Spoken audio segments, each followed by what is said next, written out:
And we back. Appreciate y'all for being here. The very first practice of Cowboys camp has come to an end, and we got a little bit of content for y'all, man. Appreciate everybody on the timeline and all that, all of our beat writers, all of our media content friends. They have provided video for us to sift through, and of course I have bookmarked everything that I think is relevant. So let's run this for the cardio. The first tweet that I thought was interesting, it was just Brian brought us off the rip. He just wanted to let y'all know, hey, don't get y'all little hopes up or anything like that. What we thought was like a scary situation or like a worst case, type deal. Cooper Beebe not being a guy that's out there first, Tyler Guyton not being the guy that's out there first. We are indeed running into old offensive line coach politics. So Chuma Edoga was your first left tackle out there, and later we will indeed confirm that Brock Hoffman was your first center. But this is Brian Broaddus confirming that for us. So appreciate you, sir. Appreciate you, sir. We got Bobby Belt right here holding us down. He says Tyler Guyton working the sled. Let's make that a little bigger. Let's make that a little bigger. Bobby Belt says Tyler Guyton working the sled. Let's just take a look and see what that looks like. Tyler Guyton, one thing that he just needs to work on in general is just staying low, keeping his knees bent, and that's basically what you getting out of this drill as an ex-offensive lineman. I can tell you this is like a pop drill. You know what I'm saying? We're not trying to drive too much. We just want to come off the line of scrimmage, give a good pop, and move on. We just want you to get low, and that's what Tyler Guyton is doing there, bending his knees and staying low. Hey man, I don't think Chuma Edoga is gonna be the guy that's like the season answer. Like once we get there, I think Tyler Guyton is gonna end up like taking over at some point. So we really need him to be on top of his, We got a Mozzie Smith sighting. Shouts out to Pat NOC Walker right here. Mozzie Smith.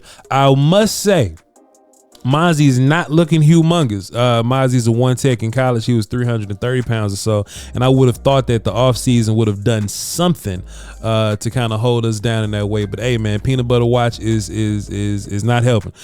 peanut butter watch is something that we're going to be doing throughout this whole camp process or whatever, just kind of seeing who's big and who's not. If you take a look at number 96 behind him, I believe that's Justin Rogers. Justin Rogers ain't humongous neither. So I don't think we don't have these Jonathan Hankins 330 pound characters. We got some guys that's in the 310s or so, and Mozzie's very much so looking 310, but I'll take that over 290 all day every day. I would imagine that the Mozzie peanut butter process is going to be a long one, but I will say this, he's striking the hell out that bag, and that makes me feel a little better. But we'll just move on and see what the business is. Let's see Micah Parsons here. This was an interesting clip. Also, Micah Parsons being coached by Coach Z, Coach Scanina, and look, like Coach is humongous, bro. Coach is humongous. You want to line your ass? You want to line your ass up at one tech so we can move on here. But Micah Parsons started his day with the D lineman, and I think that's what we're talking about. Micah Parsons also striking the shit out the bag, but we got a little more hope for Micah Parsons. Now look, in this small little section right here, I think I'm pretty glad this happened here. Take a look at Carl Davis right here. Carl Davis is number 98 right here. He's number 98 on the screen here. Him standing next to Mozzie. Carl looks a bit bigger than Mozzie here. So this may give us a little bit of indication right there. See how big Carl Davis is compared to Mozzie. So shit, we don't even know if Mozzie gonna be first guy out there. We're gonna have to see, but that gives you an idea of the size comparison there. I love this to pieces. Let's see if we can get a little more size on this one. Demo is back, and one thing that we need to be keeping eyes on, and listen, Chad, I'm doing this. I know it's gonna be somebody in the comments that it's bound to happen. It happens every year. Voch, you're hyping us up. We ain't even put pads on yet. My job is to cover what the hell came out. This shit came out today. I'm covered. All right. When pads come out, I'll be sure to cover the pads. But the one thing we need to keep eyes on, the many things, is Demo. We need to keep eyes on Trey. We need to keep eyes on John Stevens. Like, we need to see how they move. Like, those guys moving around is going to be important because those are dudes that are coming off of injuries, you know what I'm saying? And Demo looking pretty healthy, pretty spry. I'm not saying that he's your starting linebacker, you know, on the other side of Eric Kendricks or anything. That happens to be Eric Kendricks in the drill with Demo, if that means anything to you.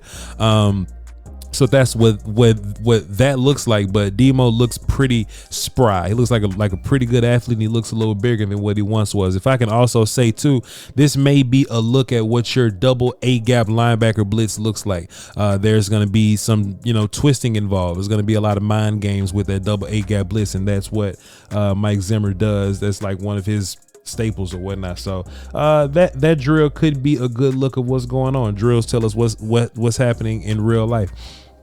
What's going on with Trey Lance? What do you do? Let me hit go on this.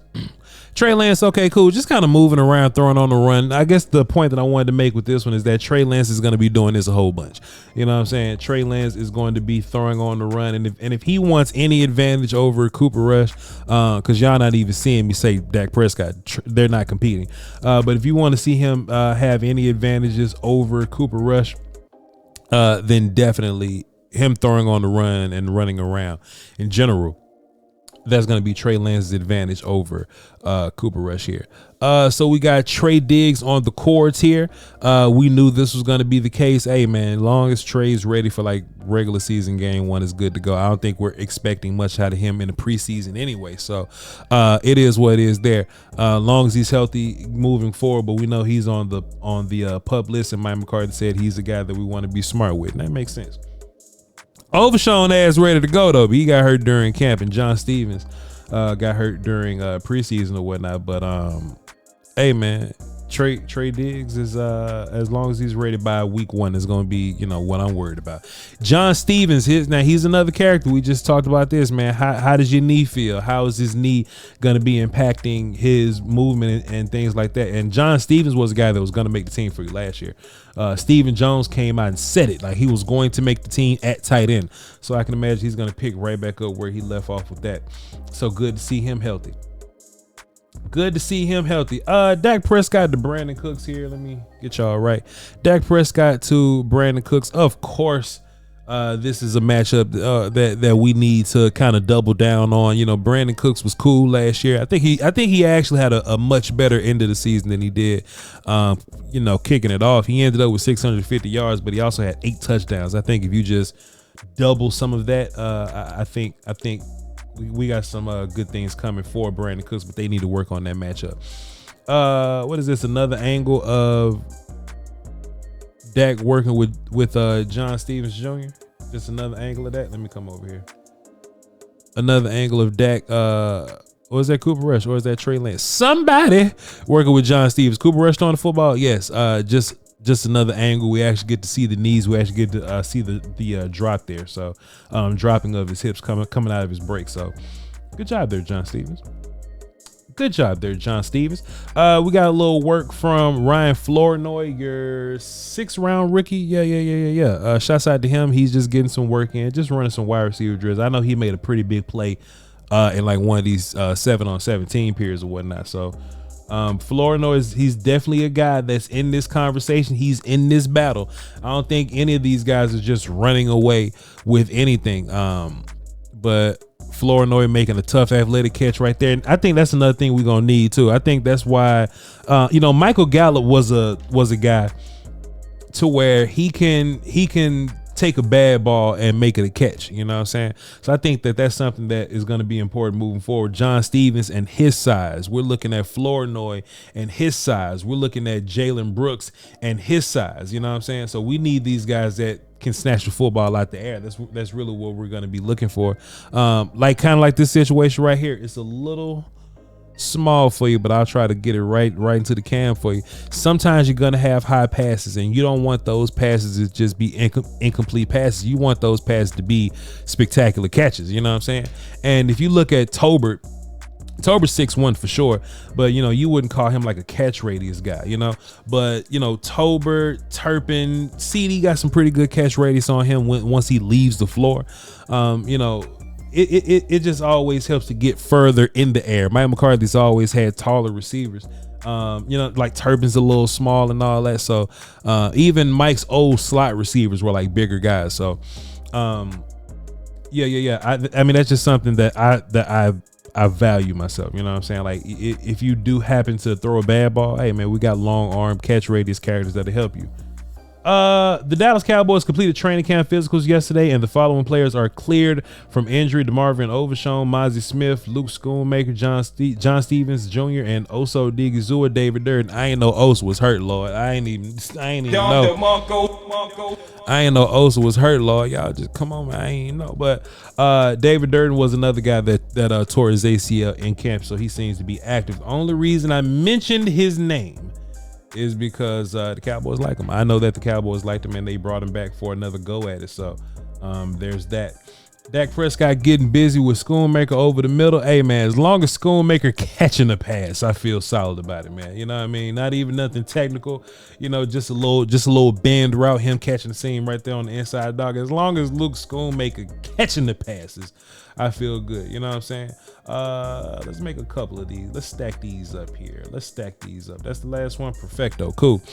Dak to Jalen Tolbert. So listen, we need Jalen Tolbert to be doing all this, and I know it's day one. I know we ain't got pads on, but and that's Deron Bland too. So I think that's worth mentioning here. That's worth talking about.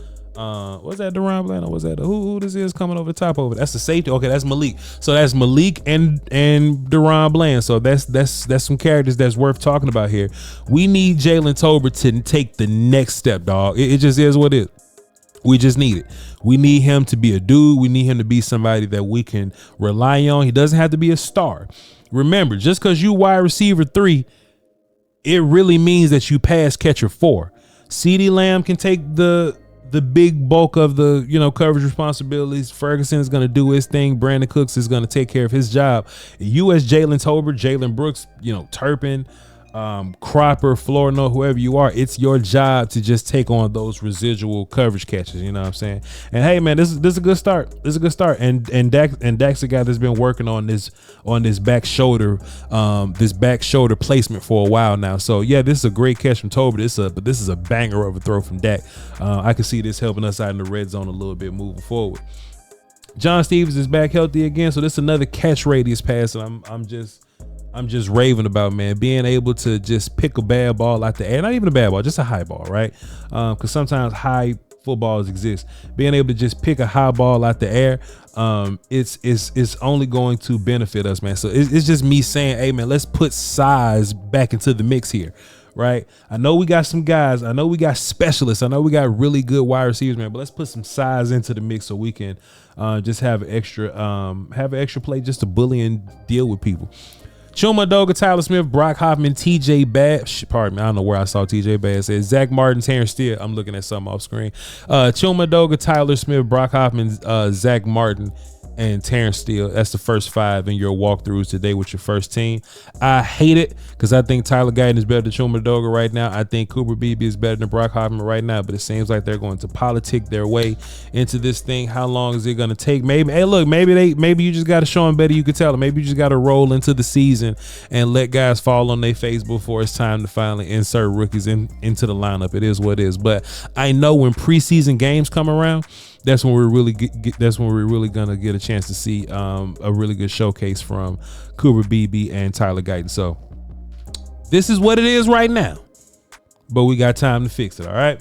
And the last thing I have for you today, John Machota didn't get it on video, but he did get a pick. Micah Parsons is getting work at off the ball linebacker. So that's something that we need to keep eyes on. That's something we need to be aware of because this is where the hell I want him at. Did you hear what I said? This is where I want Micah Parsons at. I think Micah Parsons is one of the best pass rushers in the league, but he's also the fastest dude on this field. So I think if you can maximize his regular linebacker stuff and then on passing downs you turn him into a full-blown edge rusher, like there's ways to, like, everything that Dan Quinn lied about, using Michael, everything that Dan Quinn lied about, you can expect Zimmer, or at least I hope that we can expect Zimmer to just full-blown do what Dan said he wouldn't do. Yes, Micah Parsons is a demon at the defensive end position. I'm not trying to take him away from that, but what I don't want to see is 1st and 10 in a clear rundown situation. Micah Parsons in a 4-point stance versus Andrew Thomas,